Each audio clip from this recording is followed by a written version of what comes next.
حسین رضی اللہ عنہ کو معلوم تھا، انہوں نے کہا کہ میں اس کے ہاتھ پہ بیعت نہیں کر سکتا، اگر میں آج بیعت کر لوں ساری انسانیت بیعت کر لے گی اور گویا کہ میں ایک ظلم کرنے والے کا ساتھ دینے کے مترادف بن جاؤں گا۔ امام حسین رضی اللہ تعالی نے بیعت سے انکار کیا، صرف کربلا کا واقعہ پیش آیا بیعت کے انکار کی وجہ سے۔ اور بیعت کی انکار کیوں؟ اس لیے کہ وہ دینداری کو چھوڑ کر دنیا داری پر زندگی گزار رہا تھا، نفس کا غلام بنا بیٹھا تھا۔ اگر امام حسین رضی اللہ تعالیٰ چاہتے تو بیعت صرف یہ کہہ دینا تھا کہ میں یزید کے ہاتھ پر بیعت کرنے کے لیے تیار ہوں، بس اتنے الفاظ کہہ دینے تھے۔ اس کے بعد میں حکومتیں بھی ملتی، عزتیں بھی ملتی، سب کچھ مل جاتا۔ مگر امام حسین رضی اللہ تعالیٰ قربان جائیں اس خاندان پر، قربان جائیں ان کے نسلوں پر، قربان جائیں۔ نواسے کس کے تھے؟ نبی پاک صلی اللہ علیہ وسلم کے نواسے تھے۔ کہنے لگے میں ظلم کا ساتھ دینے والا نہ ہوں، نہیں چاہے میری گردنیں کاٹ دی جائے، میری گردن اڑا دی جائے۔ پھر قصہ مختصر یہی ہوا کہ جنگ شروع ہو گئی، ایک ایک کر کے علی اکبر گئے، وہ بھی شہید ہو گئے، علی اصغر گئے، وہ بھی شہید ہو گئے، اہل بیت کو شہید کر دیا گیا۔ 3 دن سے انہیں پیاسا رکھا گیا، پانی کا ایک قطرہ نہیں ان کے لیے۔ جو کچھ پانی تھا انہوں نے یہ سوچا کہ چلو دریائے فرات قریب ہے، وہاں سے پانی لے لیں گے۔ جو پانی بچا تھا اس سے وضو بنا کر نمازیں اس وقت میں کسی نے قضا نہیں کی، نمازیں اللہ کے احکام کو پورا کیا۔ مگر انہیں پتہ نہیں تھا کہ جس پانی سے وضو کر رہے ہیں یہ آخری پانی تھا جو انہوں نے دیکھا تھا۔ الغرض جب ایک ایک کر کے تمام کے تمام شہید ہوتے گئے تو امام حسین نے جب دیکھا کہ علی اصغر جو چھوٹا معصوم دودھ پیتا بچہ تھا اس کی زبان باہر آ گئی، حضرت زینب نے کہا کہ بھائی جان اس کی زبان باہر آ گئی ہے، اسے تو کم سے کم پانی اگر مل جائے تو یہ بچ جائے گا۔ امام حسین قافلے کے پاس گئے، جا کر کہنے لگے ابن زیاد تیرا غصہ مجھ پر ہے، تیرا مقابلہ مجھ پر ہے، اچھی بات ہے مقابلہ ہوگا، مگر اس معصوم بچے کا کیا قصور ہے؟ اس نے کیا کیا ہے؟ اس کی زبان پانی کے نہ ملنے کی وجہ سے باہر نکل آئی ہے، ذرا اس بچے پر تو رحم کرو۔ بات چیت چل رہی تھی کہ ایک تیر آیا اور علی اصغر کے علق کے آر پار ہو گیا۔ امام حسین رضی اللہ تعالیٰ اس چھوٹے معصوم شہید کو لاتے ہیں اور لا کر عورتوں کے حوالے کرتے ہیں۔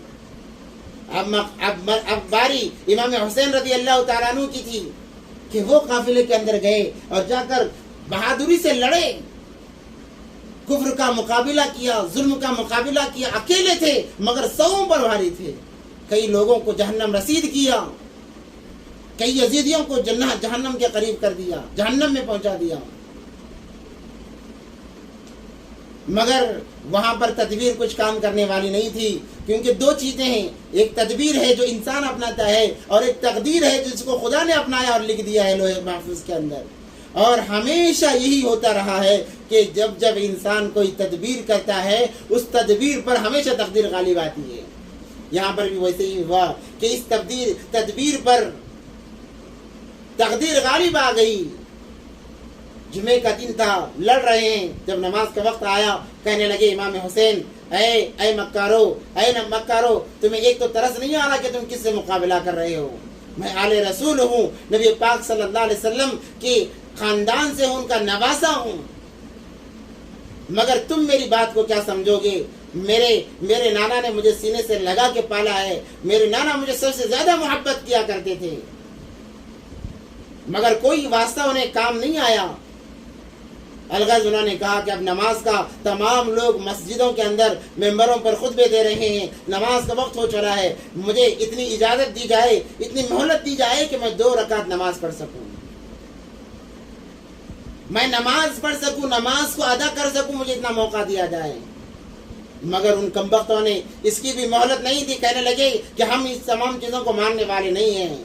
امام حسین نے کہا کہ تم ماننے والے نہیں ہو تو میں نماز کو چھوڑنے والا بھی نہیں ہوں۔ یہ کہہ کر رکعت باندھ لی، نیت باندھ لی اور نماز ادا کرنے کے لیے سجدے میں جیسے ہی گئے، ابن زیاد آیا اور آ کر حضرت امام حسین کا اس نے سر قلم کر دیا، سر کو دھڑ سے الگ کر دیا سجدے کی حالت میں۔